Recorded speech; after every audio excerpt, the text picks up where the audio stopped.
What's up, everybody? Welcome to my channel. Happy Friday. Thank you for hanging out with me live on a Friday night. Man, I'm looking at that channel trailer that intros me into this live video here, and half the members are gone with completely new members, except for me and Ari, of course, and a lot of those bands that we talk about, we've opened for Powerman 5000, Buckcherry. Those are the bands that we'll be talking about tonight because I have never done a live tier list ranking video, but I thought it would be complicated, and then I really thought about it, and I was like, that it actually wouldn't be complicated at all, and it'd be fun to have the live feedback as I go through all these new rock bands, and I rate them. And I came up with my own custom rating system for this video because I feel like just doing the S through D tier or S through F tier or whatever wasn't quite comprehensive enough. I want to really make it more specific than just this band's an A band, this band's a C band. I wanted to be more specific in that. I'm going to say what's up to the chats. Hello, everybody. Thank you, Pink Pools. Josh, my net is really sluggish while I'm here. Of course, living backwards of Texas. Welcome. Yeah, I don't see it. So we got our mod Chicago here as always. Thank you. The wind beneath my fucking wings. I felt rudderless last stream because I didn't see your little wrench there, and I felt like there was no net. You know, if I were to fall, then nobody would catch me, but that's not the case now. Did you ever know you were my hero? Anyway, so I'm wearing my Korn 2016. This was from their actual show. It's got the tour dates on the back here. I don't know if you can see that. It's got the tour dates in the back. That's how you know you got it from the actual show, because they rarely ever sell shirts, band shirts with the tour dates on the back at a Hot Topic. It'll just be the logo on the front and it'll be blank on the back. So anytime you see a shirt that's got a logo and the tour dates, they actually got it from that show. Little fun fact, if you didn't know that, now you fucking know. Anyway, no, I saw Korn back in 2016, and I've seen them multiple times, but their sound is very much dialed in live. It hits you right in the fucking chest. Their sound is just, it is so focused and heavy, and yeah, they're a solid band. I like them. Probably if I had to pick out like what are considered new metal bands, they'd probably be like up there for me. Just as far as their old stuff goes, I don't listen to, with any of these bands. I think it can go as an understood that nobody still listens to these bands. But these are bands that, if my demographics on YouTube are correct, we've all grown up listening to. So I thought it would be fun to go through and talk about maybe talk about them in a modern context, like how I view them now, not necessarily how I viewed them at the time. Unless I have a personal, specific childhood memory with these bands, and I will comment on that. So, yeah, I actually went through and watched some of the music videos today from some of these bands that I wasn't so familiar with, like Il Nino and Soil and Nonpoint and OTEP. I didn't really know. My brother really loved this genre when we were growing up. He had all these fucking CDs from these bands, and yeah, bands my wife hates. LOL, Chief McCloud.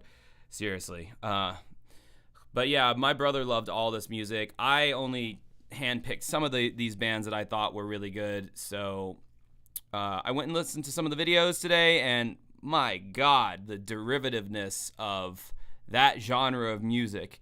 And you could say that about any genre, but man, new metal really just, it's almost as boxed in as like country, as far as like what you could and couldn't get away with, and for it to still be considered new metal. The haircuts, the short spiky hair.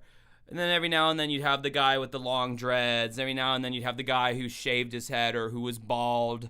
But yeah, it was mainly short, spiky, lots of hair gel, lots of baggy jeans or baggy. Just Dickies was the brand of the season back then. Dickies button-down work shirts, Dickies pants, yeah, just all that. Unless you were one of those wacky like mask or costume nu metal bands where like you all dress kind of, you know, twisted, man, like we're the twisted ones, you don't want to mess with us. You know, if you were one of those bands, then you had your own little gay outfits that you would wear. But yeah, if you were just your run-of-the-mill, you know, Trapped or Smile Empty Soul kind of band, then you were rocking the short, spiky hair, maybe with some highlights, some frosted tips, some red dye in there. Yes, definitely some sexy goatees going on, various facial hair configurations. So the fashion was just the Hot Topic core before the emos came in and kicked a lot of the nu metal out of the Hot Topics, although the cream of the crop will always remain, and there will always be a Korn shirt in Hot Topic. But, you know, the smaller nu metals got kicked out in favor of the emo, which music's completely different, but styles, not so different. The jeans definitely got tighter, the hair got swoopier, but the facial piercing locations just reconfigured. Like, this is a nu metal piercing right here. This eyebrow ring, very nu metal. This is emo. This is more new, the side hoop thing, I guess. If it was a septum, then it would be the newest of new so far. Well, actually, that's anyway.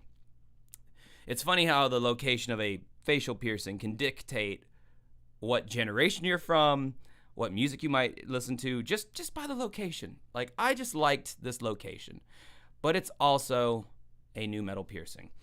Anyway, so that's enough of the fashion. I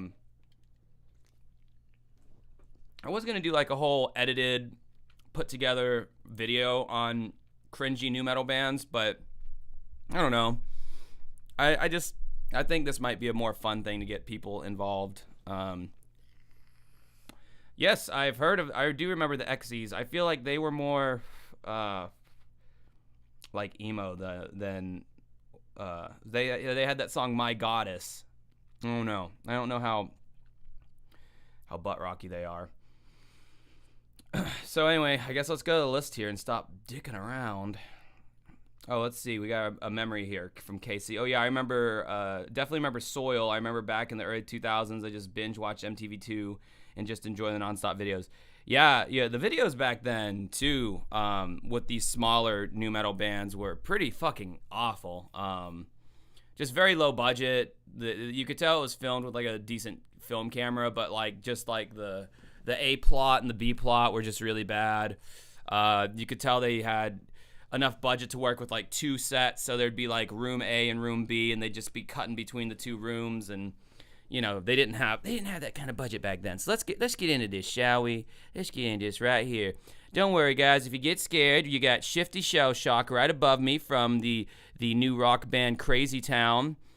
A lot of rapping, a lot of rocking. Got to get both styles in at this point, guys. It's not enough to just have rock anymore. We gotta have the rap. So come my lady, come my lady, you're my butterfly sugar baby, or whatever the fuck he says, which is a riff that is based off of a Red Hot Chili Peppers song called Pretty Little Ditty off the Red Hot Chili Peppers 1989 album Mother's Milk.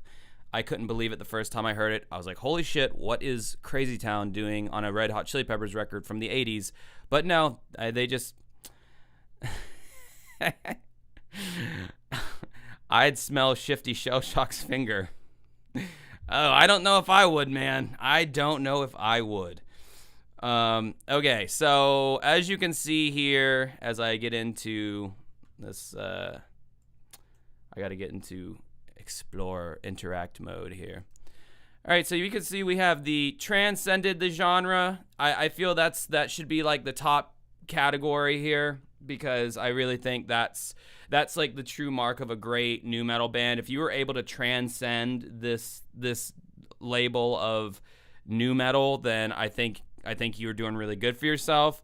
Then we have the genre leaders. I think this is you're the leader of the nu metal genre. That means that you were the best of the best for that sound that some people still like, and so that's a good thing. But you never really transcended nu metal as the genre that people know you for. And then of course you've got the nu metal bands that were, solid. They were pretty decent or whatever, I'm not going to really talk a lot of shit about them. Then you got meh, which is like, again, you're not quite like awful, but you're not anything special whatsoever. Then of course you get into butt rock cheese, which is just the most cliche crap that you could imagine whenever you think of this genre. Just complete cliche, dated as fuck. Will forever be cemented in whatever year they had their hit song, 2002, 2003, whatever. And then you got butt rock clone, which to me is the worst possible thing you could be, is a clone of something that preceded you. I almost put clone of a clone of a clone, because some of these bands sound like clones of clones. And this happens in every genre, of course, but butt rock had a specific set of sounds that made it very specifically butt rock. And I think to me, to be called a butt rock clone is like the worst of the insults. And then of course I have never heard of them, which is just great, because it's like, well, I've never heard of them, so whatever. I'm going to read some of the comments here. Have you heard of the bands of other YouTubers? I don't know. I heard Jake Paul's It's Everyday Bro. This chick Gabby Bell that I subscribe to, who's pretty funny. She's got a music page that's halfway decent. I think she's got a shit ton of monthly listeners on there because her YouTube channel blew up so much, which must be nice. So hell yeah, would be an example of butt rock cheese. Exactly. They would totally be an example of butt rock cheese.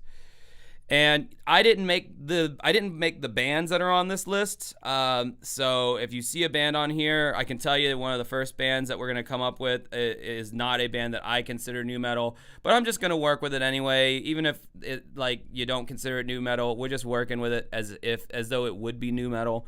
So let's see here. What do we got? So starting off, we got 311. I don't consider them nu metal, but they definitely had some tenets of some, chonky riffs back in the day. They had the rapping and the scratching on the turntables and all that. I would put 311 as a solid band for sure. I'd say they're more reggae influenced, but there's a lot of new rock. Reggae was like a big infusion in a lot of nu metal shit, or like sounds like world sounds, like Latin percussion, like in bands like Sepultura and Il Nino and shit like that. So that wasn't completely nutty to have them on there. So up next we have 36 Crazy Fists. I've never really heard them that much, but so I'm just gonna put them. I've heard of them, but I've never really listened to their music. Third Strike, never heard of them already. What the fuck does that say? 40 Below Summer, never heard of them. I feel like this never heard of them one's gonna fill up really fast. Edema, I think they were pretty solid for a butt rock band. So from my understanding, the lead singer of Edema was the cousin of Jonathan Davis from Korn, and they had two singles, The Way You Like It and Giving In, and I thought they were both solid nu metal songs. He definitely sounded very much like he was related to Jonathan Davis. If you want to check them out, you might be surprised at how similar their voices sound. It's like a Jonathan Davis's little brother or something. But yeah, this is one of those bands that they had their time in the sun for the year or two that they were around, and then they faded into obscurity. Only people probably around my age even remember this band. Half brother of John Davis. I was just correcting the chat there. Edema was basically Korn 2.0, Josh Toten. Edema is poor man's Linkin Park. That's an interesting statement, John Evan Bear, because there's a lot of groups on this list that are a poor man's Linkin Park. Linkin Park really influenced a lot of these more manly or tougher bands on this list. All right, Alien Ant Farm, that is butt rock cheese to me. When your only thing that people give a fuck about you for is a cover of a Michael Jackson song, that's not a good sign. They had that song Movies was their other single, and if you've watched Todd in the Shadows did a video on Alien Ant Farm, I believe, and they had 3 separate iterations of this music video for Movies. They really wanted this single to be like a hit, and they had like 3 different versions. I remember seeing 2 of the versions, but there was like yet another one. There was like a version that was lower budget where it's just them on a sound stage. Then there's a version where they're in a movie theater and the people are coming out of the movie screen. It was when Smooth Criminal blew up for them. And Alien Ant Farm will always kind of be known as like the Smooth Criminal band. So, you know, sucks for them. So anyway, moving on. American Head Charge, I've heard of them, but I haven't listened to their music. I would imagine that they're a butt rock clone. I'm going to put them in that category. Unless anyone wants to dispute me on that one. Cell Dweller? I have never heard of Cell Dweller. Never heard of them. All right, now we get up to Chevelle. I don't know, guys. Are we going transcending the genre with Chevelle? Did they transcend nu metal? I kind of think they did. They're at the very least solid, but I think I want to put them in. I might change my mind on this, but I think I'm gonna put them on kind of transcending the genre of nu metal. No, that's too far. And genre leaders feels too generous. I'm gonna put them as solid. But that's in the same category as Edema. Edema's going down to meh. They had 2 songs. Yeah, okay, that feels more right to me. Cell Dweller was more industrial Nine Inch Nails rip-off than nu metal. Wow, I've never heard of this band. And I kept my ear to the ground, people, when it came to this. Chimera, this is one of the bands I didn't really get a chance to listen to. Or did I? I watched a shit ton of music videos today in preparation for this.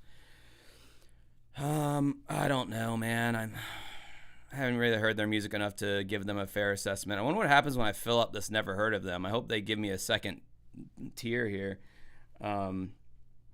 Cold Chamber was, I would say they were meh. I feel like they were original enough to where they weren't a clone, and they weren't quite butt rock cheese, but they were very much meh. They had like a female bassist that Violent J from Insane Clown Posse had a crush on, apparently. And they were on tour with ICP, and ICP kicked them off because the crowds hated Cold Chamber so much. But I mean, if you're playing in front of a crowd of juggalos, is your band going to be respected no matter who they are, really? Anyway, Cold are so meh. They are the most meh of meh bands when it comes to nu metal. My brother loved this band growing up, so I had to hear all their fucking songs. There's nothing left but wasted years. Stupid girl. Yeah, they're very meh. I've seen them a few. I think they're from Jacksonville. Pretty sure they are. Their former guitar player Kelly, whatever his last name was, after he got kicked out of Cold, or he left Cold, or whatever the story was, he joined another band in Jacksonville that was equally nu metal-y, and he did this. He was playing the show at Freebird, which was a music venue in Jacksonville. And he walked on stage, and the dude was like an alcoholic. I don't know if he is now or not, but I remember this shit plain as day. He walks up, and he's doing like the devil horns, like, yeah. He takes his guitar off, and he just like tosses it into the crowd, and it hits some girl in the head. Like, she wasn't even anticipating that. I mean, who would be? And then he like walks off stage, and the band, whose name was Allele, they had to go on playing the show with only one guitar player.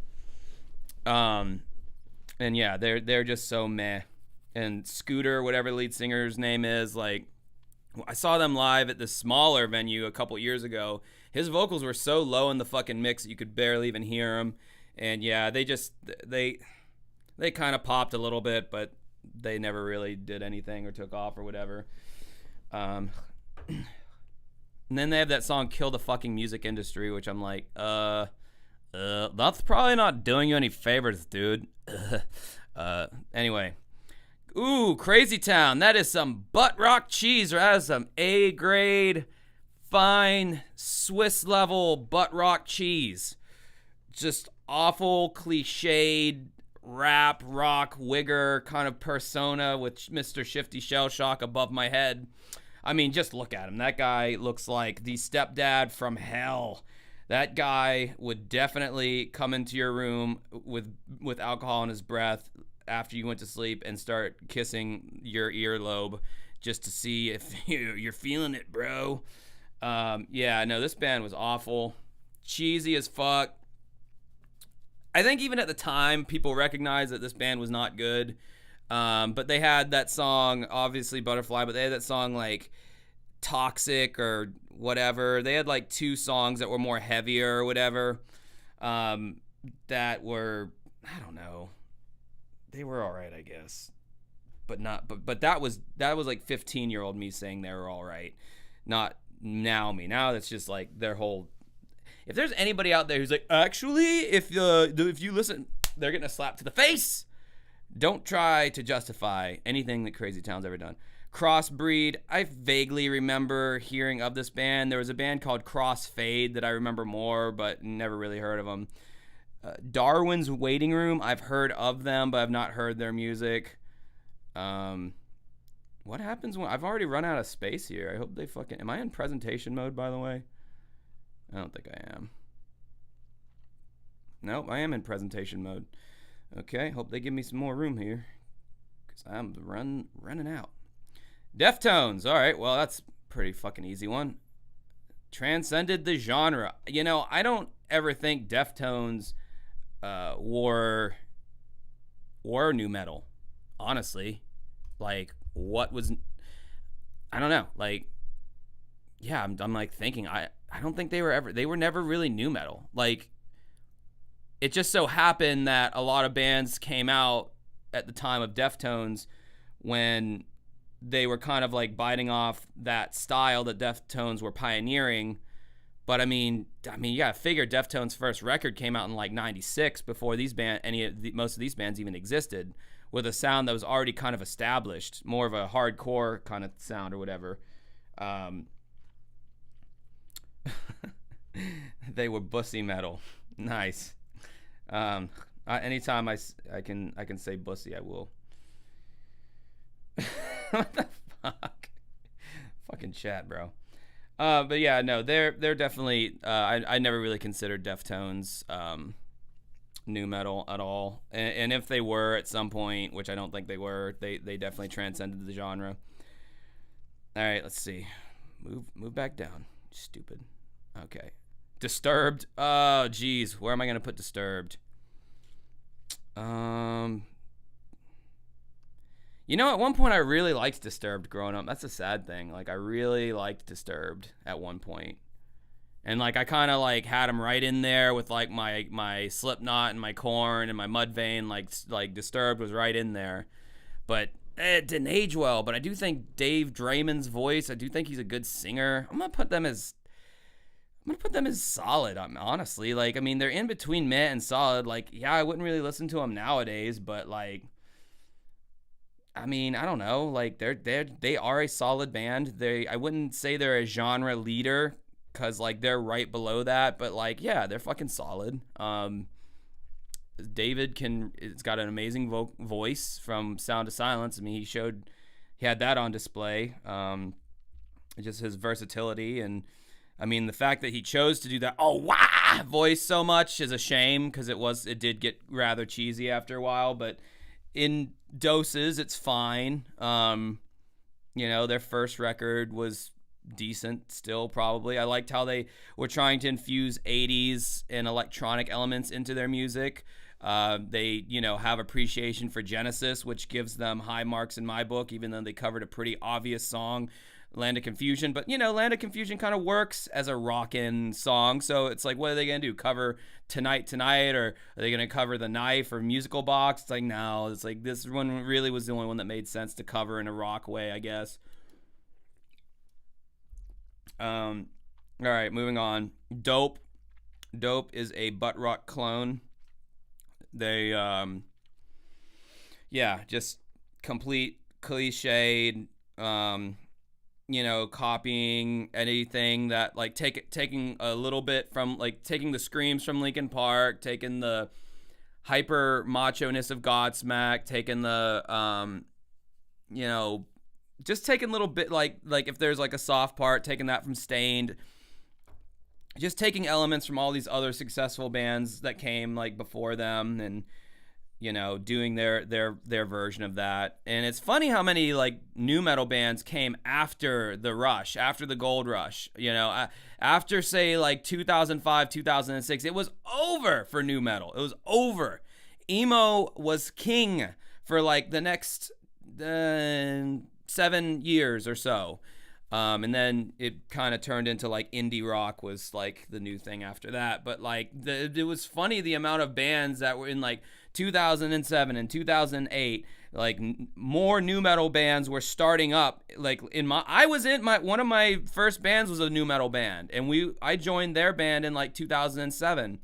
And I'm listening to this music thinking to myself, like, dude, even at that age, and even though I was only, like, 17, they were, like, all, like, 10 years older than me, but I was, like, really good at bass, so they didn't give a shit how young I was. Even at 17, I was listening to their music thinking to myself, like, you guys missed the boat by, like, 10 years. Because, like, if you had put this stuff out in, like, 98, you would have been, like, on the upswing, on the uptake of this genre. But the band was trying to make it or whatever in 2007. It's like, your music is already way dated for that, bro. All right, what is this? Drowning Pool. Okay, Drowning Pool. Shit. I'm going to put them in the meh category because, I mean, Bodies, that's a pretty epic song. It's corny. It's kind of like the king of, the king of lower tier butt rock songs, but man, that song still kind of slaps, and that's really the only song they have that anyone gives a fuck about. But I'll tell you what, man, people still sing that song Bodies at karaoke. So I will say meh for them. I think their original singer, like, drowned in his own vomit or some shit like that, and they got a new singer, and I think that was kind of the end for them at that point. It's crazy because I remember like when these bands came out and they were like brand spanking new bands. And now I'm looking at all these bands going like, wow, this is like ancient history looking at these bands right now. Okay. That dude Vince not only knows how the singer of Drowning Pool died, he knows the dude's first name. That's pretty disturbing, Vince. Not gonna lie. Let me take a hard rip of my vape, bro. Up next, we have Dry Kill Logic. They're a butt rock clone. They sounded like they were like a Korn clone. Not good. Not good. Nobody likes them. They're horrible. What is this? One of these bands with one of these weird, stupid names. Element 80? Never heard of them. Will they fit? Oh, sweet. It does extend to the next thing. Sweet. I was worried about that because I'm going to fill this never heard of them up. I can already tell you that. I've seen the list. I've peeped the list, you guys. Sorry, in the chat here.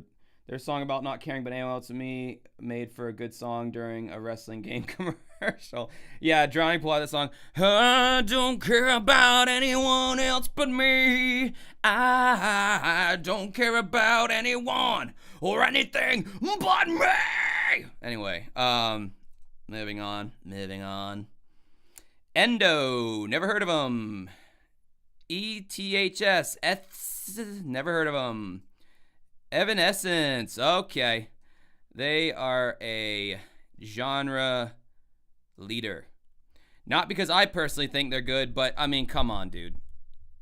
You know how many fat goth chicks loved this band? Like, and to this day, Bring Me to Life or Don't Cry to Me If You Love Me, You Would Be Here With Me.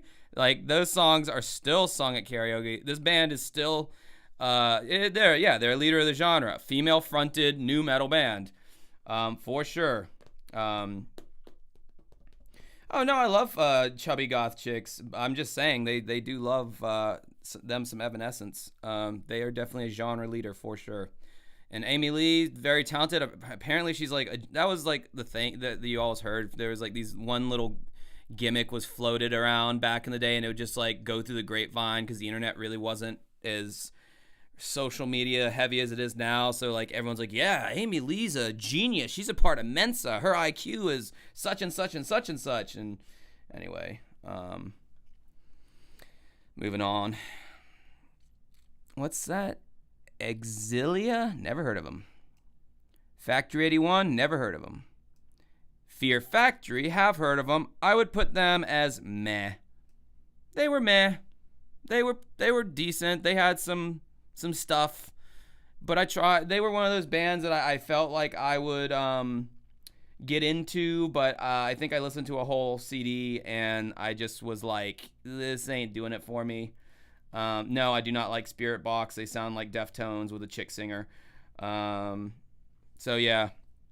Anyway, apparently you can pay to be a part of Mensa. Raven the wrestler did it. Oh well, that's not as special, is it? I can't even read what this next band is.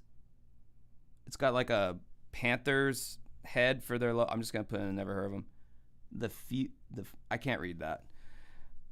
Finger 11. That is some butt rock cheese right there. I'm paralyzed, but I seem to be struck by you. I wanna move right through me on my way to you. And if your body matches what your blood can. No, that's some cheese. That's some high grade cheese. Yeah, bad, really bad band. And then they had that song, it was like really like not hard at all. It was like, I remember the music video, the drummer was playing timpani drums. If I could it all the way for one thing, wouldn't that be? Anyway, they suck. Yeah, anyway. So moving on, 5.0, never heard of them. Flaw. So that new rock band new metal band I was in years ago that I was telling you about, we opened for Flaw back at a venue called the French Quarter in Jacksonville. And that was back when I was a little dickhead. And when the show was done, I would just like leave. I would never hang out and talk to anyone. Or hang out or anything like that. So I would just like get in my truck and drive away. But my brother owned Flaw's CD Native. It's got the person's face on it that's got all this like markings on it. I'd say they were meh. They had some songs that were, since you took your life, my life has not been whole. They had a few songs that I thought were decent at the time. Oh fuck, Flyleaf. I would say, oh man, I don't know, man. I'm gonna put them as solid, but they're bordering on genre leader. Because again, you got that female fronted thing. You had their first album. A lot of people still sing their songs at karaoke, which again sounds stupid of me to say, but you kind of gauge the relevance of a band based on like, are people still even thinking about this band? And if they are choosing to sing their songs, that means they're very much still in the zeitgeist to a certain degree, and when their songs are sung, most people know the song, and yeah, it's one of those solid female-fronted bands of that genre, and I think they still tour to this day. My buddy was in a band that went on tour. He was on a tour package with Flyleaf, Framing Hanley, and Adelia's Way. And Flyleaf has gone through like 3 or 4 different chick singers, but the singer they had was apparently really, really good. From Zero, never heard of them. Man, I'm glad it extends and opens and stretches like your mom's anus, because I really need this to be stretched hard to get all this in here. Cocksmack. I mean, if we're talking nu metal, they are a genre leader? I don't think... fuck. Ah, man. What do you think? Godsmack. Are they genre leaders or are they just solid? I mean, they're not good. I mean, they're decent. They have some songs. I mean, everyone can admit that they have a few... Guys, you don't understand. When Godsmack first came out back in the day... Yeah, they're genre leaders. You can't deny it. When Godsmack came out back in the day and that video for Alive came on TV, you just you hadn't really heard, if you were a normie mainstream guy like me, especially at the age that I was at, you never really heard anything like that heavy and that, but still having like a very defined melody, like, I'm alive for you, I'm awake, swallowing you, I'm alive. Dun dun dun dun. Dun dun dun dun. Yeah. Dun dun dun dun. No, that shit was definitely like top tier. And I would put a lot of that on the studio production. There's a lot of these bands that had some good songs maybe, but the production just wasn't that good. Like they went to a lesser studio, but Godsmack's music production was very top notch, whoever they recorded with. So yeah, they brought in the advent of they brought in the resurgence of the tribal tattoo. I'm convinced. You can't fuck with Voodoo either. Like the song Voodoo, like that's a cool song. I've heard it a billion times, but when I heard it for the first time growing up, I thought that shit was just so cool, the chorus. And it wasn't heavy at all, but yet it felt heavy still somehow. Like, yeah, I mean, it's fun to make fun of them now, but it's just a shame that they had to name their band after an Alice in Chains song. That's probably the thing that offends me the most. Oh, Kiara, you're probably not going to like any of these bands, so get your jokes ready, because Shifty Shell Shock is above me, and he's looking to take a big fat piss on you if you do make fun of the butt rock too much. He's going to shoot his little shooting stars at you. I got a super chat from Joshua Whitmire. Welcome, fellow Josh. The more Joshes that are together, the stronger we become. And that's the danger that the government doesn't want anyone to know about. The Godsmack symbol is just an Alice in Chains symbol. I think you might be right about that. On top of copying their name from one of Alice in Chains' songs, but Alice in Chains co-signed on a lot of these bands. Like Jerry Cantrell, has been featured on stage with Nickelback several times. I don't know why he would do that to himself, but he did, and I can't really be undone. So anyway, Guano Apes. Ape shit? That's funny. Never heard of them. Judging by that name, they're probably a butt rock clone. Head PE, pure and simple butt rock cheese. Head PE is butt rock cheese. Oh God. They're one of those bands that tours around America, and they'll go into a city and they'll do that whole thing where they'll give local bands an opportunity to open for a national, and the local bands will have to sell tickets if they want a chance to have a spot with them. So all these local bands, and this is one of the oldest scams in the book that promoters will do, and a lot of time the band's manager will insist upon the promoter doing this. A band will contact a venue and be like, hey, Head P's wanting to come through. We don't have any tour support, so it's going to be all bands from that area. However, since we are a higher profile band, we're going to need each one of these bands to sell 40 tickets a piece at $15 a pop. And the band that sells the most tickets gets to be closer to an opening spot for us. So if there's Head PE and then 3 other bands, the bands that sell tickets to their grandma and their uncle and their cousins, those are the bands that, get the higher spot. They're like little whores being pimped out by the promoter, and it's an awful strategy. It's an awful thing that bands will and promoters will do to small bands in local cities just to pimp them out to make them their money.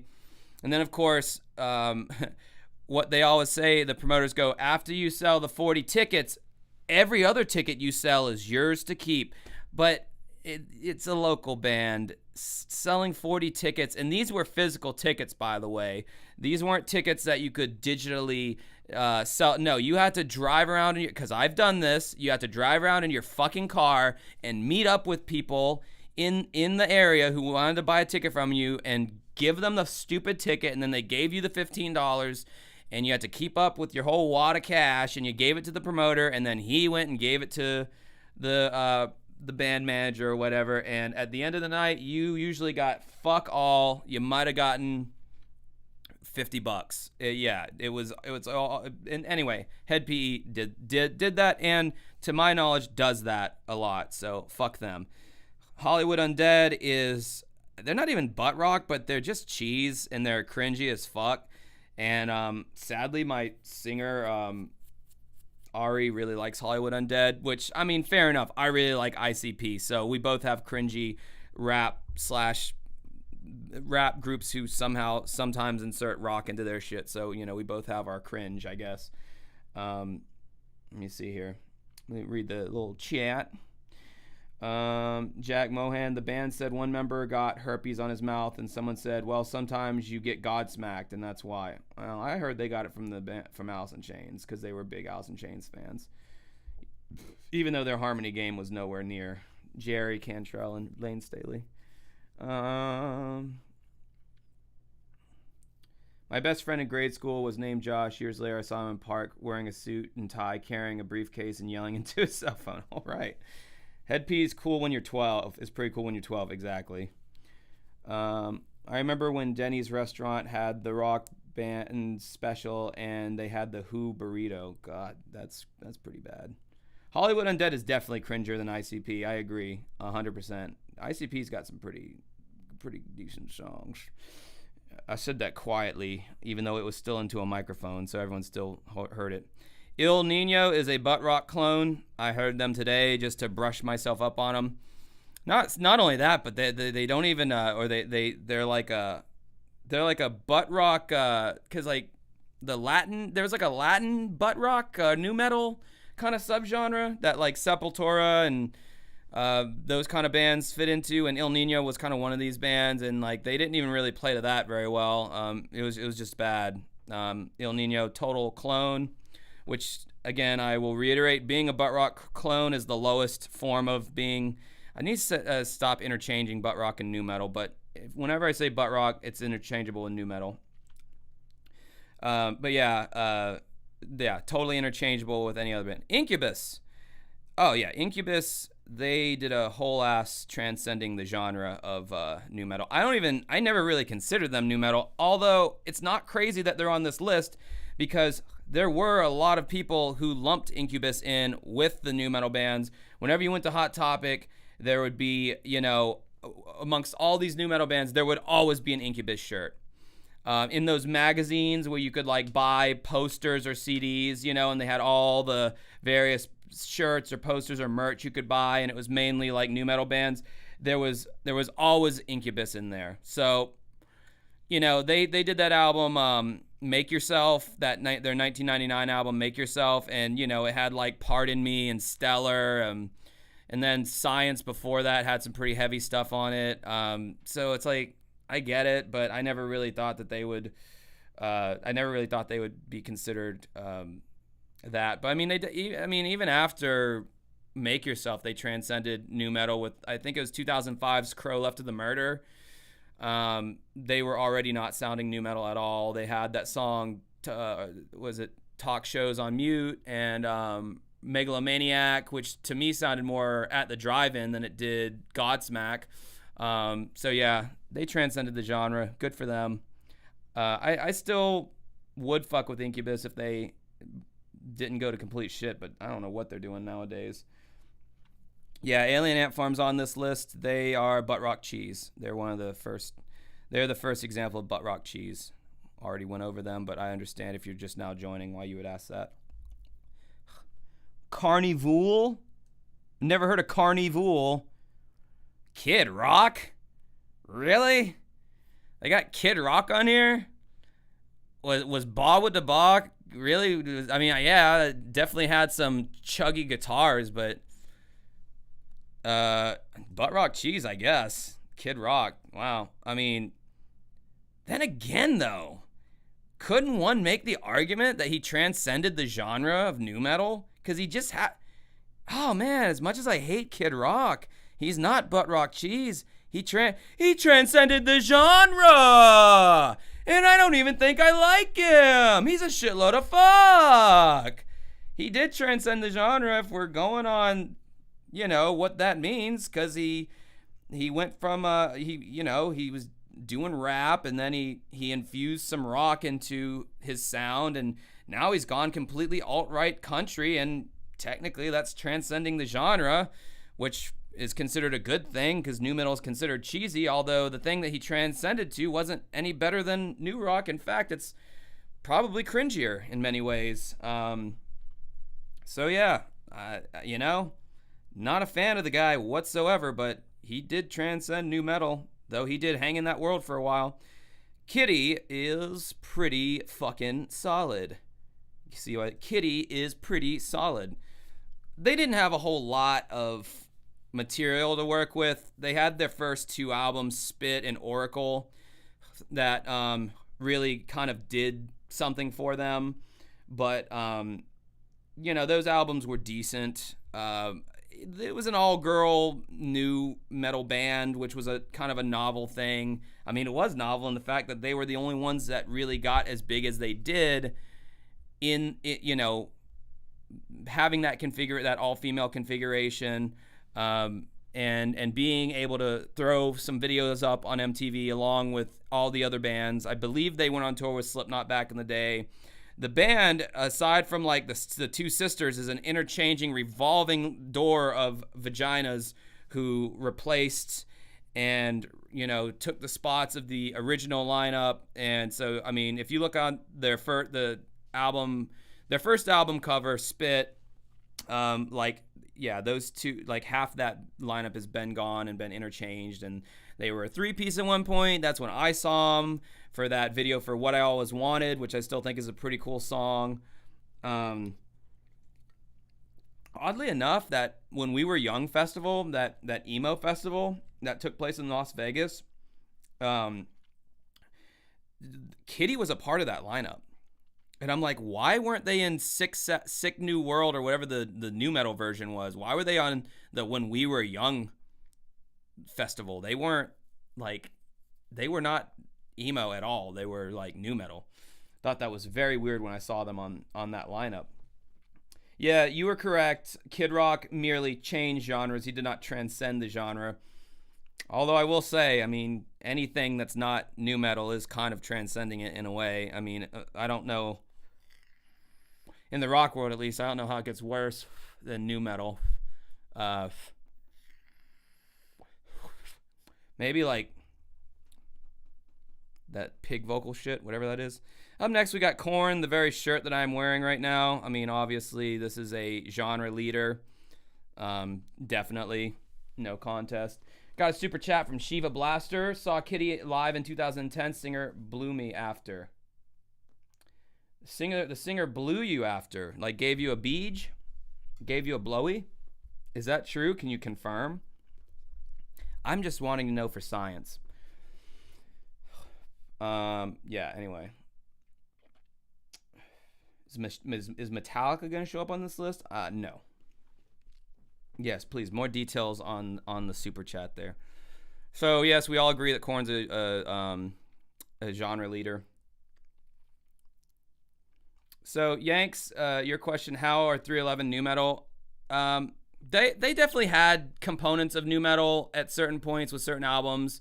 They definitely had their chonky guitar riffs with their DJ scratching, and they had rapping and then singing, and I mean, I guess the only thing that they didn't have was screaming, but they had elements, but I consider them more of an alternative reggae band. But I don't know, man, them riffs were a little too chonky to just call alternative. They were very heavily distorted and all that, but I agree. If I had put together this list, which I did not, I would not have included 311 on here, but here you go. Have we gotten any more details about the blowjob yet? That's what I'm looking for.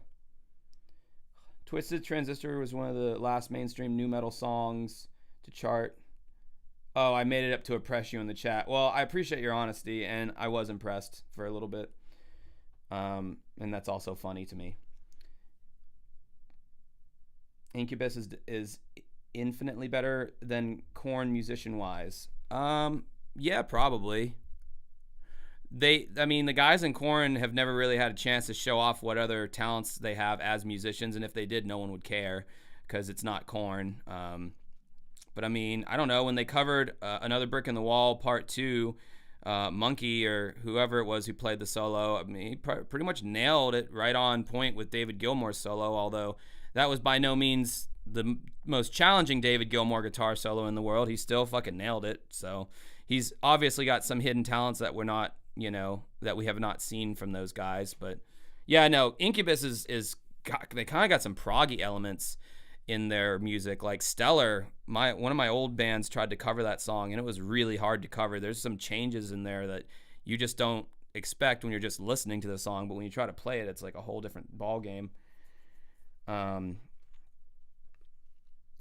did a dubstep album and no one cared. Yeah, well, they had already lost their relevance at that point to a certain degree, and Sonny Moore was kind of like, dubstep was such a short window of popularity that I think Skrillex was kind of waning in popularity at that point.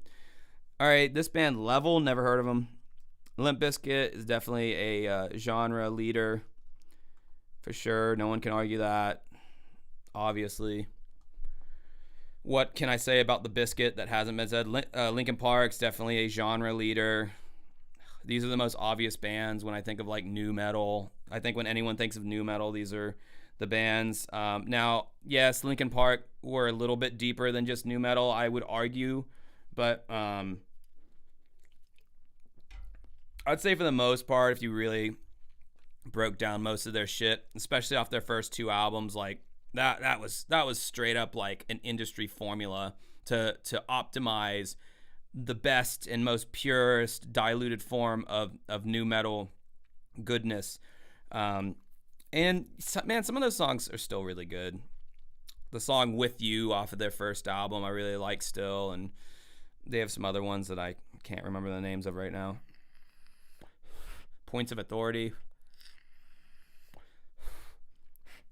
I would say Linkin Park aged better than a lot of these bands because they didn't, for one thing and one fact only, they never fucking did the Jarl. There was no, yeah. There was never any of that. They never did that voice. Chester had a higher register than that, so his Jarl since it was higher, it didn't sound as cliche. And I think he kind of had his own kind of scream and yell or whatever that was unique to him. So I think that's kind of what's helped them stand the test of time too. And I mean, In the End is a song that people still sing all the fucking time for karaoke. So moving on. Does anyone know what this logo is here? The next to Mass Hysteria, the M and the H with the opposite colors going on there. I don't know what band this is. I don't know if it's short for something, but it's going in the never heard of them category. Mass Hysteria, never heard of them. Minus, never heard of them. Moto Grader is a butt rock clone. My brother liked Moto Grader growing up, and they were like a heavier, like Korn or like Coal Chamber. Like it was heavier, but it was just very derivative at that point. And they came along a little bit after the peak of nu metal. So yeah, anyway. Mudvayne. Oh my god, I love Mudvayne. Jeez, they only had so few albums, so it's hard to say that they transcended nu metal. But I don't know if I really consider them nu metal though. They were like math prog metal more than anything. I don't know, guys. I'm gonna say they transcended nu metal to a certain degree. I really do. I don't know. Listen to LD50 and tell me how fucking nu metal it is. It's not that fucking nu metal. Like, yeah, they tune down really low, but I mean, their bass player is this talented jazz bassist. Uh, Chad Gray, is that his name? His screams were just so unique to him. They had such a unique sound. His singing voice was very unique. I mean, they were just like very proggy, and they were heavy, but they weren't like nu metal though. Like Death Blooms, Internal Primates, fucking Dig, obviously. And then the album after that one, what was it? The End of All Things to Come or whatever. Like that was like very much radio rock, but still kind of sounded like Mudvayne, but wasn't nearly as good as LD50. I think everyone will agree that LD50 was like the one great album they did, and then after that it was just like, meh. I actually saw Mudvayne at Rockville a few years ago, and Chad's voice is definitely like kind of blown out a little bit, but they were still pretty damn good. I was glad I was able to see them. And yes, you know, I know it's disturbing to see Kid Rock this high up, but he wasn't nu metal, and he hung in that world for like a few songs off of, what was it, Devil Without a Cause, and then he went on and did other shit. He transcended nu metal. He did not stay in that genre, and he's definitely not a genre leader, and he's not solid. But he's also not Butt Rock Cheese, and he's worse than Meh, and he's not a Butt Rock clone, so that's the only place that I can put him. I'm sorry. I know nobody's happy with him there. I'm not happy with him there, but he's just got to be there. It's just how it is sometimes. All right, now we got Mushroomhead. I think Mushroomhead is pretty fucking solid, personally. I know a lot of people think Mushroomhead's corny, but they got some tunes, mate. They got some tunes. I don't know. I think my brother really liked Mushroomhead a lot. I'm going to say the phrase my brother liked and then insert band here. My brother really liked Mushroomhead. I thought their masks were pretty cool. They actually predated Slipknot with the mask thing. There's been this big battle. Well, there was, until Slipknot just blew them out of the water with their popularity. And like on a critical or commercial level, I should say, Slipknot won, but critically you can kind of argue, like, you know, the aesthetic thing, like who stole what from who. But no, I think Mushroomhead has some good songs. Even recently, they had this song QWERTY, like the keyboard. That was pretty recent. I thought it was a really good song for that genre. I mean, but yeah, I mean, I guess they're pretty solidly nu metal, but they're so on the fringe yet decent that I ain't got no issue with them. No one, never heard of them. Nonpoint is a butt rock clone. They sounded just like any other more popular, more successful nu metal band, but not nearly as good, not really bringing anything new to the table. I do remember I think they were the band that covered In the Air Tonight by Phil Collins, but they made it rock. So it was like, you know, heavy guitars the whole time and drums the whole time, and completely ruins like the flow of, you know, the you know, it's just like they covered that for like the Spider-Man soundtrack or something. I think that's their only like claim to fame. Yeah, I'm reading the comments right now. You'll have to excuse me. Who stole from other musicians? Aren't these bands old? Yeah, they're old as fuck, and so am I, and so is probably most people in this chat. That's why we're going through them. What is this? Oh, Nothing Face. Nothing Face. Okay, they're gonna go in the meh category. Again, this is one of the bands that my brother really liked. They had slightly better songwriting skills than most of these bands in the butt rock clone or cheese category. They're almost butt rock cheese because they were donning the My Chemical Romance black suits with red tie look. I don't know which one came first, if it was MCR or Nothing Face, but if you look at their music video for, I don't remember what it was called, but it's one of the first ones that comes up. If you type in Nothing Face, they are wearing the MCR black suit, red tie look. But yeah, they're merely meh to me. Oh, Kid Rock stole from other musicians? Sure. I'm sure he did. I mean, the guy sucks all around, whatever.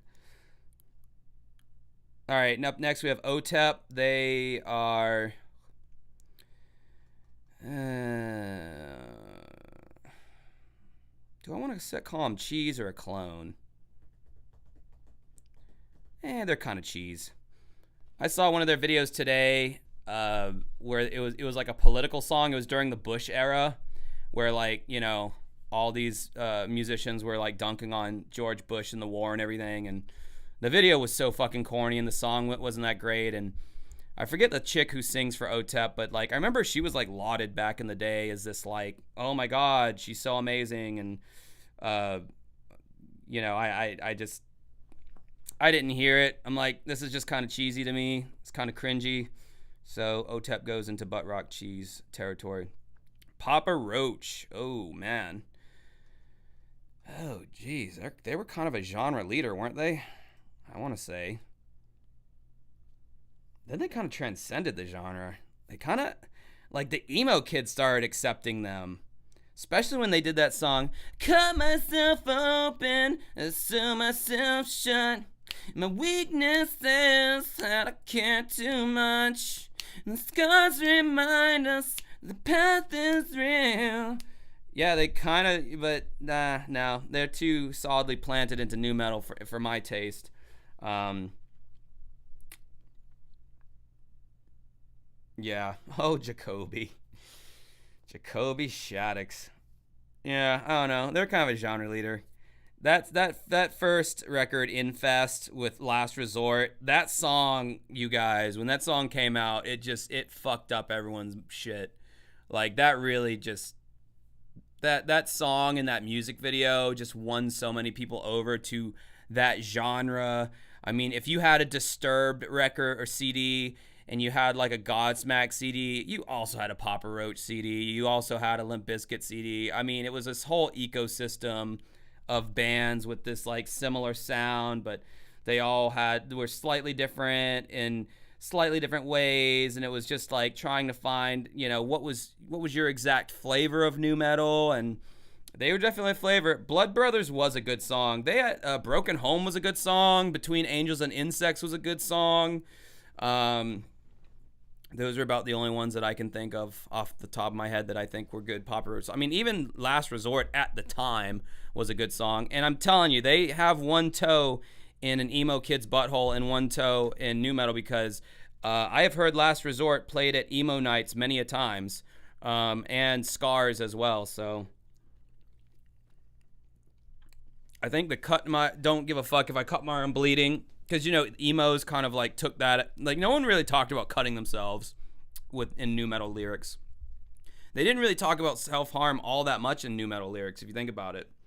But then emo, that's all they talked about. So I think when Papa Roach included that line about, you know, contemplating suicide and all that, I think that's what really kind of migrated them over into the emo field a bit. All right. Cut My Turds into Pieces. Pillar, that Christian band. I'm going to say that Pillar is a butt rock clone. Any Christian band that is trying to do the God version of secular music is a clone to me, which is the worst thing you can be. It's worse than being, because at least the butt rock cheese is like, it's owning its butt rock cheese, and it's its own unique. It's my first beer of the night, by the way. But when you're a clone, that's the worst, because it's like you're not even original in your cheese. You're biting off secular Satan cheese to try to serve up Jesus cheese to kids who weren't allowed to listen to any of these bands on this list.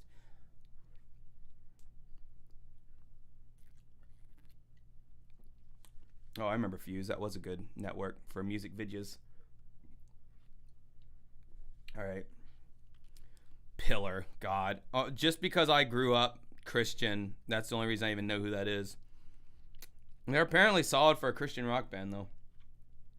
Never heard of this band. POD, another Christian band that... But they were solid, though. Like, they didn't really wear that shit on their sleeve like Pillar did. I'll put POD up into the solid category, honestly. Like, that album Satellite, man. Youth of the Nation. And then was it Feel like Alive, Boom, that was a fun record. And then they had shit before that when I think they were rocking the Christian shit a little bit more. They had some like something like the Rules of Southtown or whatever that album was called. And then they had that song for The Matrix, Sleeping Awake. That was a pretty cool song. Yeah, they were solid. They really weren't that cringy, although they did kind of remind me of like those more Chicano Latin rock bands, but they never really incorporated that. But Sonny, whatever his name is, POD is cheese, says Gromit. Nah, they're not cheese, bro. You can't tell me that Crazy Town and Head PE can sit in the same room as POD as equals. Like, no, POD's a little bit more respectable than that.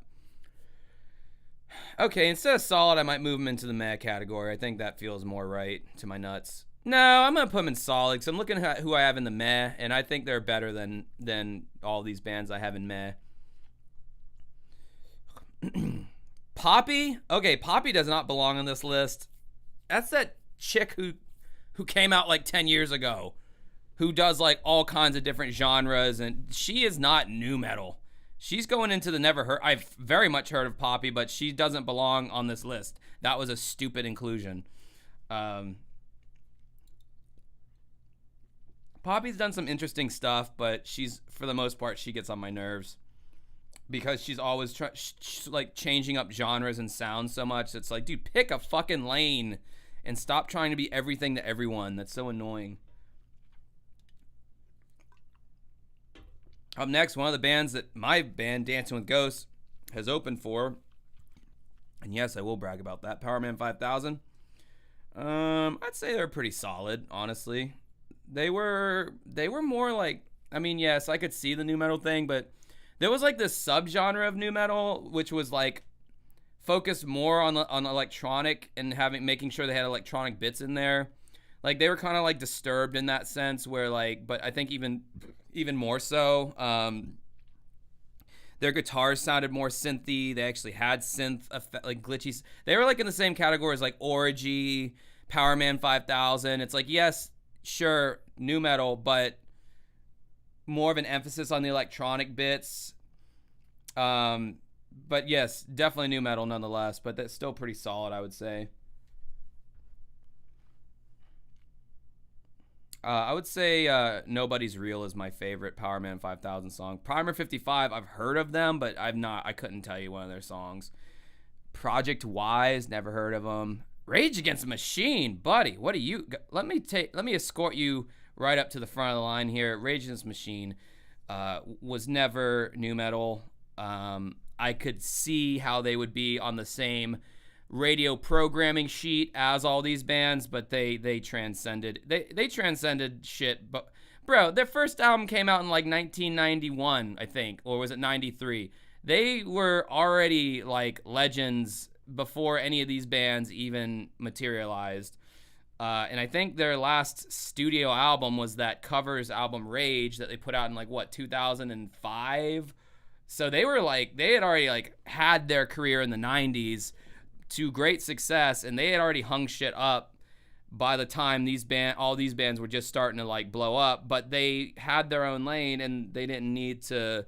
I mean, they will always be a headlining band. I think they always pretty much have been. After their first album blew up, and from there they were off to the races because they're a unique band that has a unique sound that nobody can copy them. And if they do try to copy them, everyone's just gonna say, oh, this band is clearly copying Rage Against the Machine. There are very few bands out there where if you try to copy them, people instantly call you out and be like, oh, you're clearly a Tool copycat band. You're clearly a Rage Against the Machine copycat band, because their style is a Primus copycat band. They are so defined in their sound and in such their own lane that any band that even tries to flirt with that kind of sound is going to be called out as you are a Rage clone. That's like when Greta Van Fleet came out and it's like, yeah, you're a Led Zeppelin clone because Zeppelin had such a unique sound and vocalists and all that. That's like, yeah, you guys are just biting off of Zeppelin. And Zeppelin bit off bands that were way less popular than them. So I guess the cycle goes on. But love Rage Against the Machine, one of my favorite bands that I forget about. I forget about how much I like them, but now I'm reminded again. Red, they were a Christian, hard, heavy band. I've not heard any of their songs, though. Reveal, never heard of them. Saliva is butt rock cheese, my friend. Pure and simple. Oh, no, I put them in the clone section. No, they are butt rock cheese. Get into your category, you bitch. You biatch. Okay, there you go. Yeah, Saliva, butt rock cheese. Click, boom, on the radio, on the stereo, mother boyo. And then they had another song I don't remember. They had like 2 or 3 songs. But yeah, complete butt rock cheese. They suck. The lead singer who's been singing in the band, Bobby Amaru. He was a Jacksonville wunderkind back in the day. My old new metal band that I was in back in 2007 were, friends with Bobby, and he got that Saliva gig, and it was kind of like, whoa, that's crazy. Like, you're actually singing for like a, pretty well-known band. And to my knowledge, he's still their lead singer to this day. When you're in a band like Saliva and you do a duet with Nickelback, which they did, you get put into the butt rock cheese category, and you're on the Spider-Man soundtrack. And they say that a hero can save me. I'm not gonna stand here and wait. Hold on to the wings of an eagle. Watch. Anyway, you know the song, I'm sure. Joey Scott, that's his name. And they're watching us. They're watching us. Yeah. All right, who is this? I cannot read. Signs of Life, never heard of them. Seated Crown, never heard of them. What is that? Something Boys, never heard of them. Sepultura they are... What? Fuck off. Sepultura is pretty meh. They're decent. I heard some of their stuff today. They're huge in Brazil. They're from Brazil. They represent Brazil and Latin culture in their new metal with various percussive instrumentation that is specific to Latin America and all that. And that's a cool little differentiation that makes them unique and makes them stand out. But ultimately, I believe, Roots, Bloody Roots was the video that I actually saw and heard. I thought that was decent. I liked the inclusion of the Latin percussion. We'll move them into a solid category. Yeah, I think they're a step above Edema and Cold Chamber and Cold and all that shit. Represent Seven Dust, I feel, are very solid. I think they're very solid. I don't know if I would say they're genre leaders. I'm on the cusp on that one. Just from my personal opinion, I don't think they ever got to the point of being in genre leaders. But they're a new metal band that, if their shit comes on, I'll be into it still. It has their songs have a durability to them where they didn't lean too hard into the new metal cheese.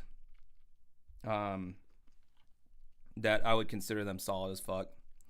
They're definitely they're not genre leaders though. They're just not. They never got they were never that. I could see someone owning a Linkin Park, a Limp Bizkit, and an Evanescence CD and not owning a Seven Dust CD. I could see that. But if you did own a Korn CD, you definitely also owned a Limp Bizkit, a Godsmack, That's all I'm saying. Thun? Thun? Is that what it... Thun? Never heard of him. Simon Says? There was a new metal band called Simon Says? Simon? No, it's Simon would be 2 M's. Oh my God, what a horrible name. Skindred. Oh, they were fucking cheese. Skindred was butt rock cheese. They had that song, nobody get out alive. Nobody get out alive. They only reason that band I think got any airplay was because they just sounded so different. You know, they had this like lead singer who was this like Jamaican guy who did all that Jamaican patois, but could also kind of like scream and kind of sing. And I think that that was the only reason they got on the radio, but they didn't really have staying power whatsoever. Simon says, listen to our music. Yeah, right. Listen to my band's music, damn it. All right, what else? Slipknot? Oh, yeah, I mean, they're fucking... I don't know, are they genre leaders or did they transcend the genre? Did Slipknot transcend nu metal? Or are they still nu metal? I mean, I think they kind of have their own sound, and it's a very repetitive sound, but it is pure Slipknot. I mean, I don't know. I mean, they're one of the two. They're better than Solid. I don't know. I don't know. Genre leader. I'm leaning towards transcended the genre. Hard to say. Yeah.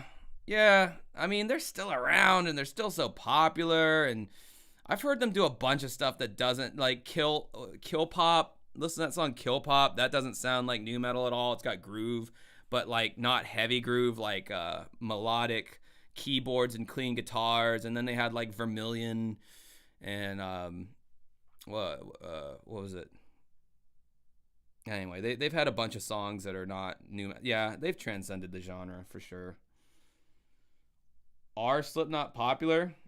Is that is that like a serious question?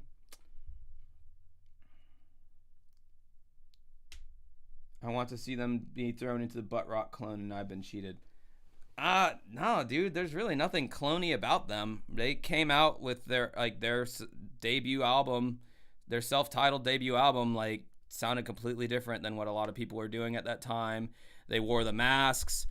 Yes, there are a lot of really shitty nu metal bands that wear masks, and most of them never got big, but I can tell you, as someone who's played a lot of shows around this region, that people are still trying to make the mask thing work. They are still rocking the masks, and it is oh so cheesy, and the masks look like shit. They never look quality. I'm not a mask hater. I think masks look kind of cool when done right, like how Slipknot does them, but man, they better look high quality, or if nothing else, your band better be damn good to justify such extreme theatrics. Iowa was my favorite album as well from Slipknot. It's probably a lot of people. I think that's a lot of people's favorite by them. Snot, meh. Snot's meh. I think Snot came out before a lot of these nu metal bands did, so they were kind of like in there before. You know, they were kind of more 90s, I think. Their lead singer, whose name escapes me, died, I think, from a heroin overdose. They did this whole tribute album to Snot. All these big dudes and all these like singers and bands in that were big in the nu metal industry did a tribute album to the late singer of Snot, whose name is escaping me. So obviously in the news recently, there's been some Snot news. There's this rapper named Snot, but the S is a $. And Fred Durst from Limp Bizkit actually had this rapper guy on tour, go on tour with Limp Bizkit and open for him.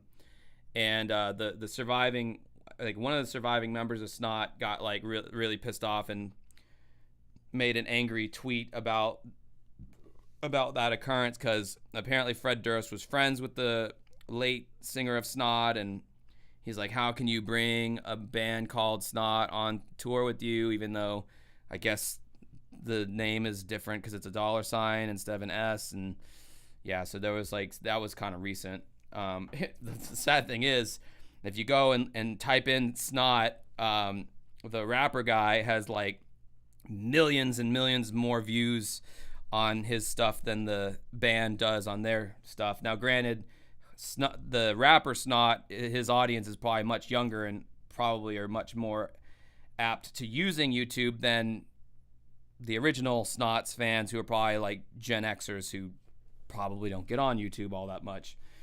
So anyway, Lynn Straight, yeah, that was it. That was the singer.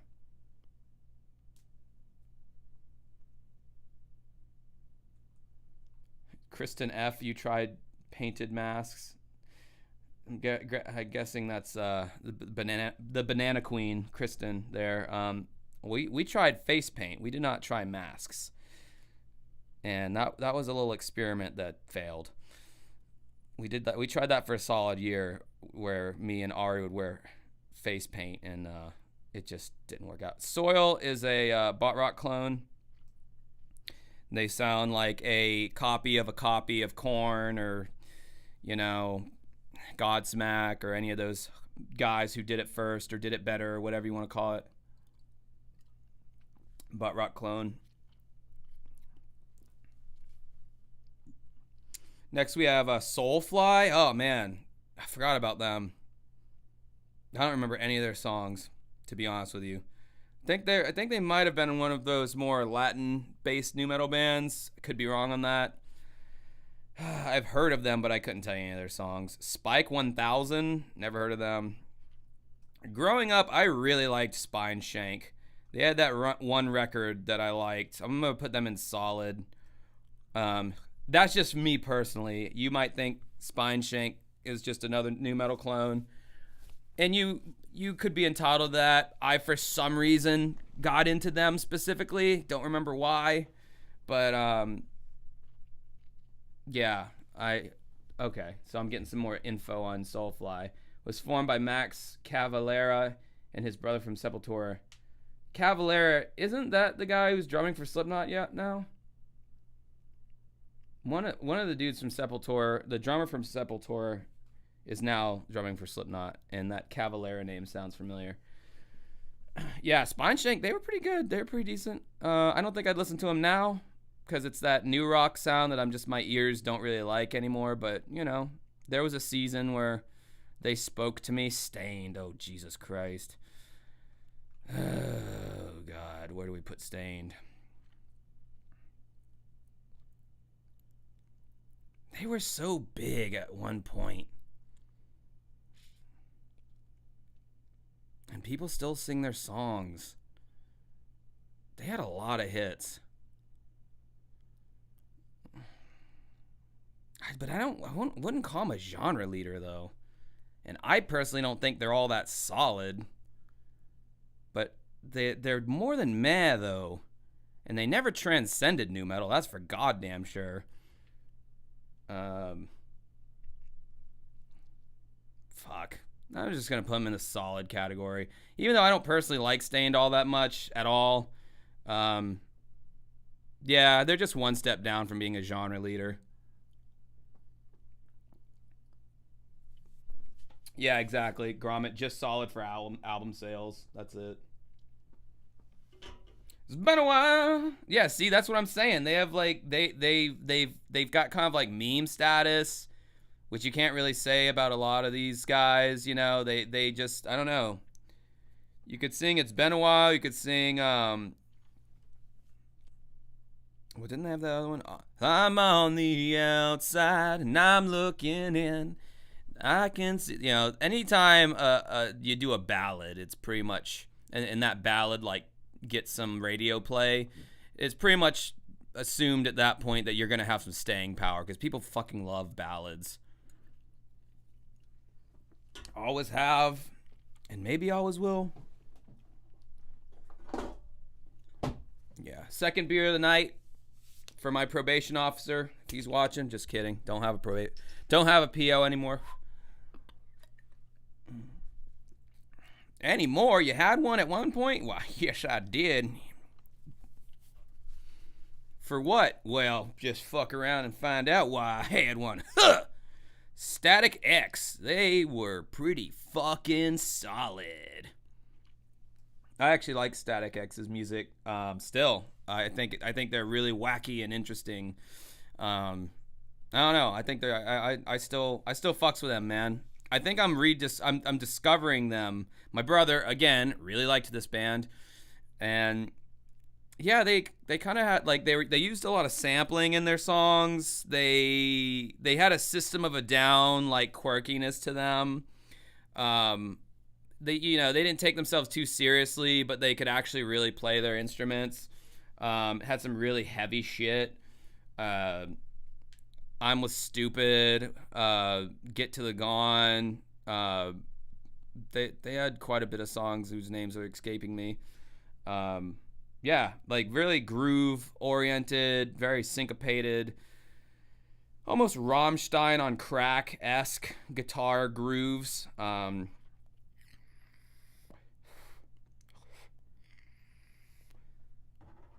Wayne being in a band with Billy Corgan was pretty cool. Well, give me more info about that. Never heard about that little collab.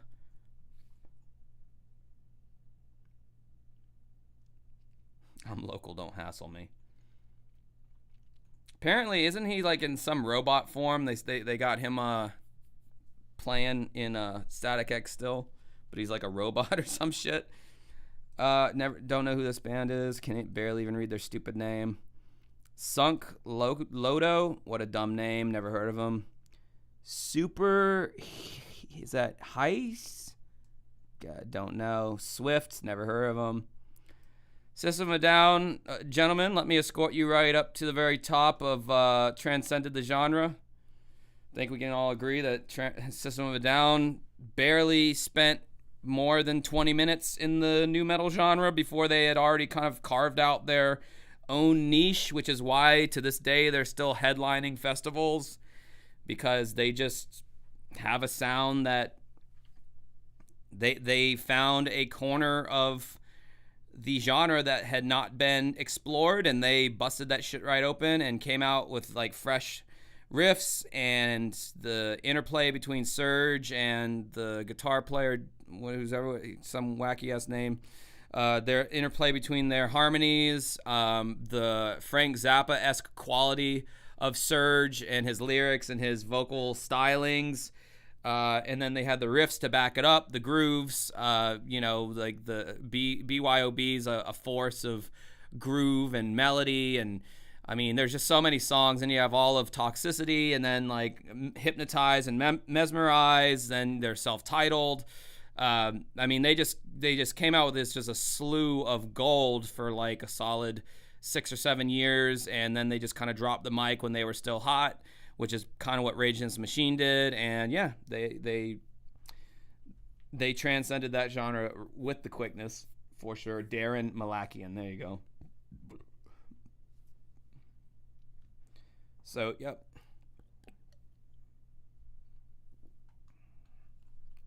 All right. Tala, never heard of him. Oh, Taproot. This song is a poem to myself. It helps me to live. In case of fire, break the glass and move on into your home. Now they're meh. Not quite a clone. Not quite cheese. Just very middle of the road. Very just easy to put on the programming for if you're doing like a new metal like hour or a block of new metal. Very easy band to just throw in there to fill up space. You know, non-offensive but still kind of heavy. Just never-ending panic attack and a symptom attack and a ball sack and you'll see your answer come. I just gotta do it again. This poem is a song to myself. It helps me to live. In case of fire, break the glass and move on into your home. Anyway, I have some friends who really like Taproot a lot, and they're like, nah, bro, you need to slow your roll. Taproot, they got a lot of really good songs, man. Like, no, this is the nu metal band that you take home to mom. This is the Stryper of nu metal that you can take home to mom, and she's like, well, these boys look nice. I don't know what's so bad about this nu metal genre anyway. Now he's got a fine singing voice, I guess. He's got, eyebrow ring that makes me want to remove my eyebrow ring. Just makes me feel kind of cliche at this point, but the Dead Locusts, never heard of them. Echo, echo, why can't I just let go? The Union Underground. Oh, I remember them. They are butt rock clone. Another one of them butt rock clones. Union Underground.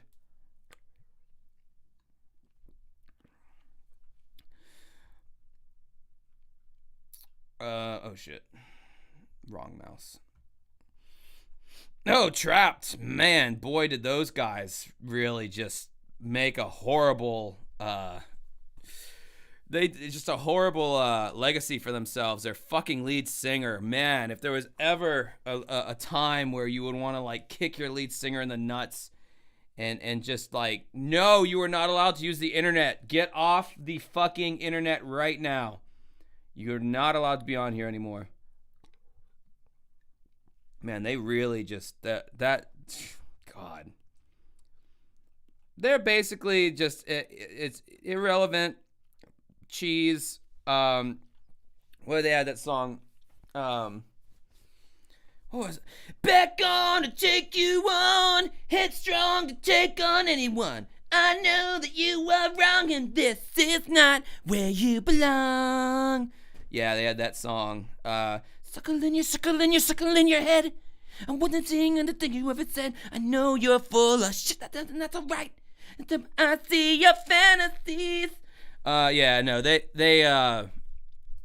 somehow, the singer got all like super like MAGA, like proto ultra alt-right, started tweeting, and I guess his tweets blew up somehow or another. I don't know how they had the relevancy at that, even like this late in the game, to even for his shit to even blow up, but they did, and he became this like, the singer embraced his status as like a troll, I guess, but I don't think he's even trolling. I think he legitimately just believes the stuff that he tweets out. And they just kind of got infamous for that, and I think his band is totally like trying to be like, dude, can you please just shut the fuck up? You're literally killing our career right now. So yeah, they're just complete disaster. Trapped, more like Tap Out. Am I right?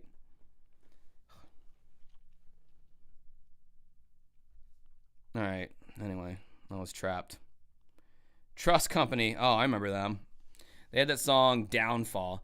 I break away, push me away, make me fall till I see another side of me. They're a butt rock clone.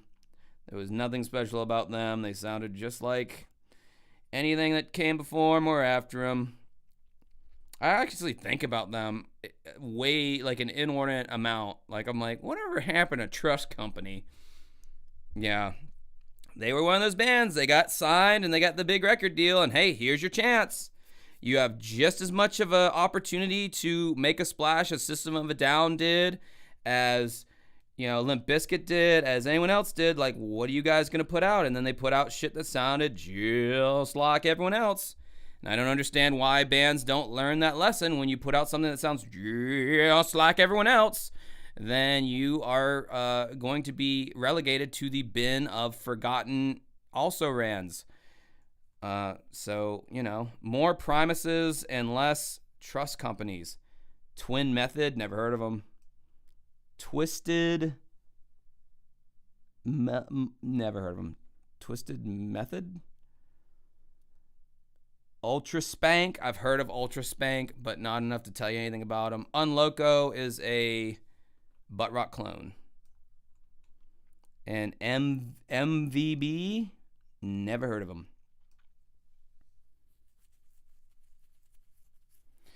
All right.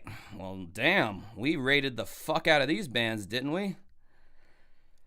All right. So, I won't even comment on the bands I've never heard of because I've never fucking heard of any of them. I mean, if you've heard of any of these bands that you're looking at right now, feel free to tell me if you've heard of any of these bands and if they're any decent, but I don't know where they got these bands from. I mean, I've heard of Chimera, obviously, and 36 Crazy Fist, Primer 55, Poppy, but I don't know enough about them to talk about it. So that's fine, whatever. Justice for Hoobastank. Yeah, I'm surprised they didn't throw them in there. Why not? Or like Puddle of Mud, like where were they at? Like the Lost Prophets. Who else? Are we missing here? I feel like we're missing some people, but Shinedown. They were like post new metal. They're like new rock. All right, so Bot Rock clones. We've got American Head Charge, Dope, Dry Kill Logic, Il Nino, Motograder, Nonpoint, Pillar, Soil, the Union Underground, Trust Company, and Unloco. This is the most derogatory category because it's one thing to be cheesy and be, somewhat original, but it's even worse to just be a copy of something. Then we have the butt rock, just pure butt rock cheese of Alien Ant Farm with their one hit, which was a cover, which is always a bad sign, mostly. Crazy Town, I mean, need I say anything there? Finger 11, it's corny.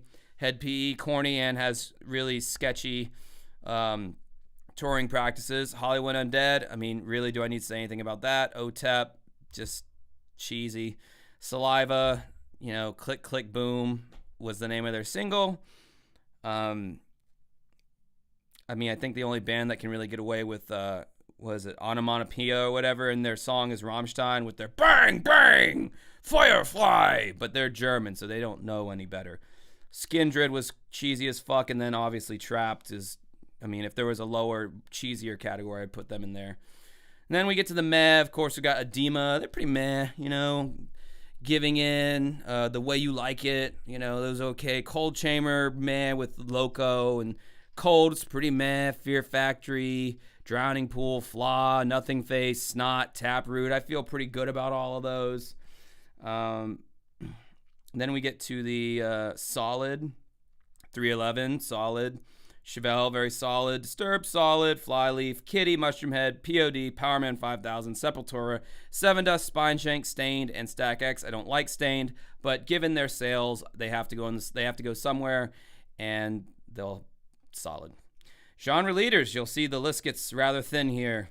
Evanescence, Godsmack, Korn, Limp Bizkit, Linkin Park, Papa Roach, all genre leaders of nu metal, if you ask me. Then we get to the guys who transcended the genre of nu metal.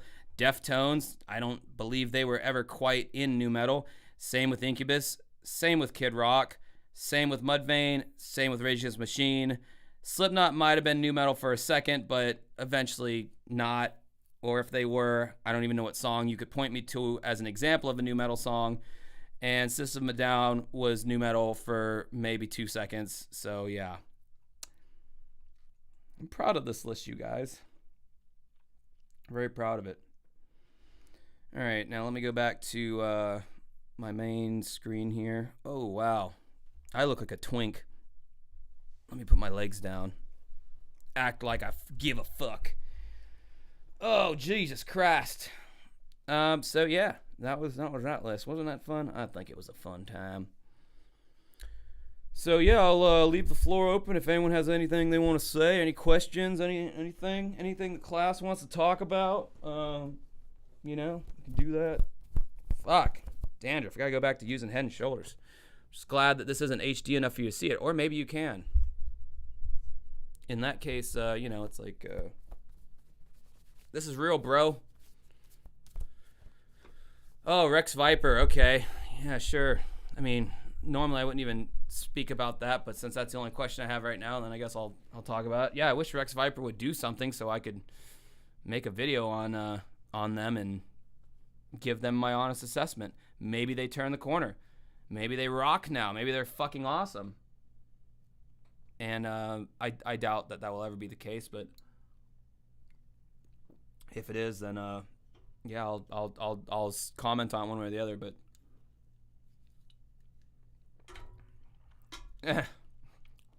no worries, man. I've been snowing too. Snowing is a very cute euphemism for having skin follicles from your scalp fall into your black shirt. Let's talk about Twinks. I think they're awesome. Frig off, Mr. Leahy. What the frig? That's my newest impression that I've enjoyed doing is Trailer Park Boys Randy. Speaking of snowing, now that's an awesome band. The guy who did Informer, the rapper Snow. Informer,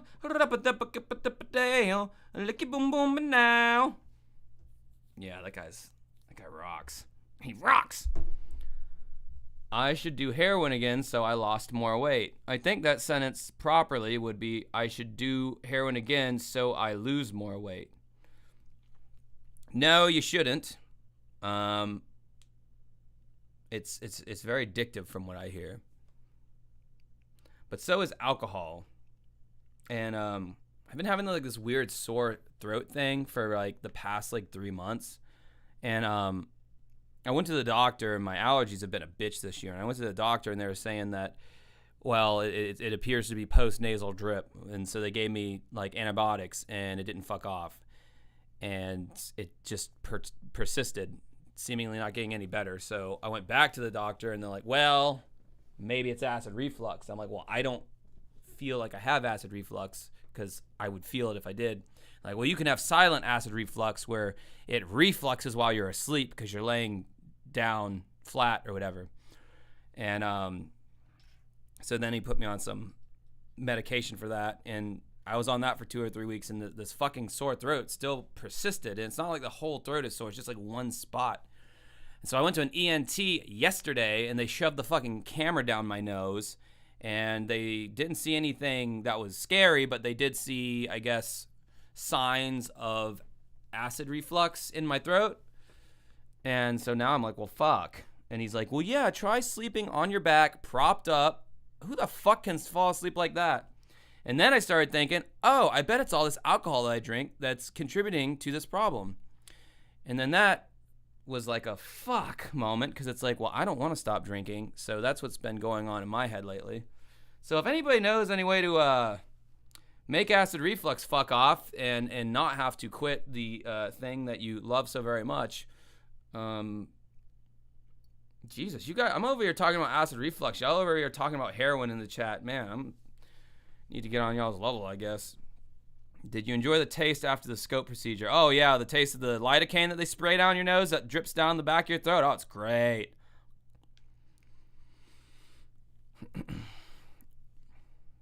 Welcome to acid reflux land. My only problem with acid reflux, I mean, yeah, the sore throat kind of sucks, but it goes in and out as far as the pain is concerned. The only thing that I think about is that if it persists, it can damage the lining of your throat, and that could lead to throat cancer potentially. So, yeah, I don't want that to happen to me. And it sucks, and it's stupid because, like, I never get heartburn or indigestion or anything like that, like, ever. But apparently I have these signs that, like, I've had this silent acid reflux is what they call it.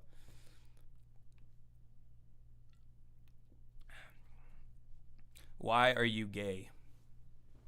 I guess that's an open question to anyone, because it wasn't really directed to anyone specific. Have you listened to any German Tokyo Hotel songs? No, but I have listened to their interviews, and yeah, they're cute little twinks. I think they were much younger at the time, but I don't know how old they were, so maybe I should rescind my comment on them being cute. It was cool, though, that when they were speaking German, I was like, your songs are so fucking gay, but you're cool when you're speaking German. Just speaking German the whole time. But then the American little girls wouldn't like it.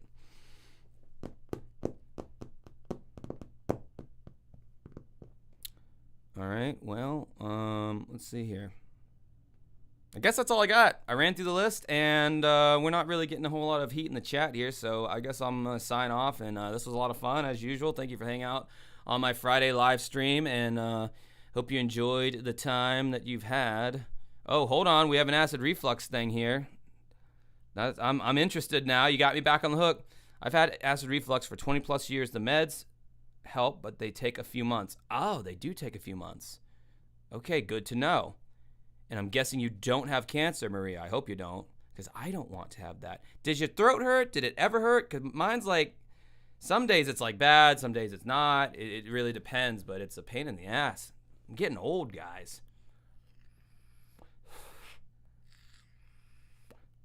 I'll tell you what. I'm gonna go take a piss and put on my EPK because I want answers from Maria on that one. I'll be right back.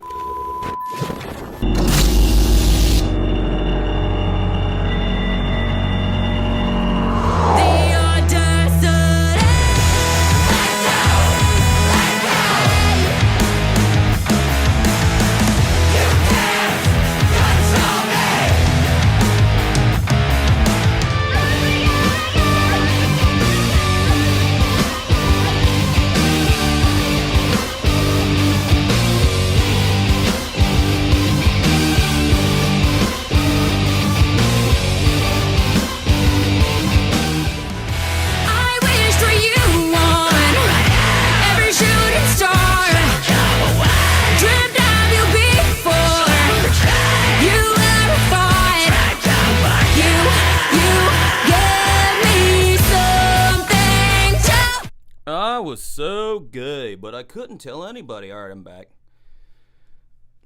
Doesn't have acid reflux go away if you stop boozing? Probably, but I don't want to do that, so I'm gonna have to like find a way to make both of these things kind of interact together, you know. Been on them as fuck, at least 10 years. Prilosec. Get an endoscopy also. Doesn't that one go up your ass? I'm assuming that one goes up your ass. That's great. Hey. Yeah, I'm gonna have to look into this wide world of medications for that. Oh, you didn't like the new Eminem song? I thought it was okay. It had a fun little beat to it, I guess. Oh no, I got the one that went down the throat. They did that. They didn't find anything. They just said, yeah, it looks like you have signs of acid reflux going on.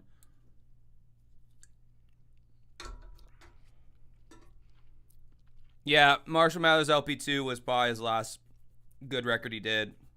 And then the records before that record kind of sucked, like Recovery and Relapse. I didn't care for those. Pretty much like Slim Shady LP, Marshall Mathers LP, like half the record of Eminem Show, and then Marshall Mathers LP2. And even then, some songs on there weren't that great. But yeah, I don't know, his new song's okay. I like the part in his song because I saw a video and he's like calls his kids brats, and he actually shows his kids on like a little phone and they're reacting to him saying that. I thought that was pretty cute. I guess when you're talking about Eminem, you're not supposed to say it was cute. Maybe you lost the plot at that point. Clearly he can't be like the edgy guy that he once was. What does it even mean to be edgy? Like, how can you even be edgy now and be mainstream? I don't think those two things can go together anymore. He even says in the song, he says gay, and then there's like a background vocal that goes, as in happy. So he's like already having to like distinguish that, oh, I'm not being homophobic, you know. I mean, the dude was dropping the F-bomb, referring to a gay person back in the day like it was nothing, and now he's like, even if he says gay, he's got to be like, well, I mean as in happy, not as in like it's a bad thing, you know. I mean, yeah, people get offended by that. Although I feel like people get less offended by it nowadays because like so many people are identifying as like queer, which I'm still not 100% sure what the difference between queer and gay is. I thought those were synonyms, but apparently not. I think queer is when you... Oh, Jesus, I'm so out of my depth right now. I can't believe I'm about to define this. But I've had a lot of friends who talk about this stuff, so I'm going to take a dive on this one. I think queer is when you like... It's when you like things sexually and you are a thing. So you like other human beings in a sexual way and you are also a human being. I think that's the broadest way I can define what the fuck queer is. And what, if you ask me to define it further, I can't. I got nothing. Yeah, the sampling of Abracadabra was interesting. I was hoping that he wasn't going to copy, like, kind of verbatim the vocal, like the chorus melody. Abracadabra, gonna grab from my bag, yo, or whatever he says. It's like, well, that's like one of the most lazy examples of interpolating a song that I've heard. Well, I was going to say in a while, but people are doing that all the time now, like with that. I'm good, I'm feeling alright, I'm gonna have the best fucking night of my life. I mean, lazy song sampling and interpolation is running rampant these days. Like, hey, instead of us trying to, like, cleverly sample a song, let's just take the song wholesale and, Kristen, shut the fuck up. And let's just take the song wholesale and just, you know, not even try to sample it, just use the whole fucking thing. So, yeah. Kristen, where have you been? What have you been up to? I haven't seen you in forever. Kristen lives in my hometown. For those, I know her. IRL. She used to come to our shows all the time. Hasn't been there in a while, though.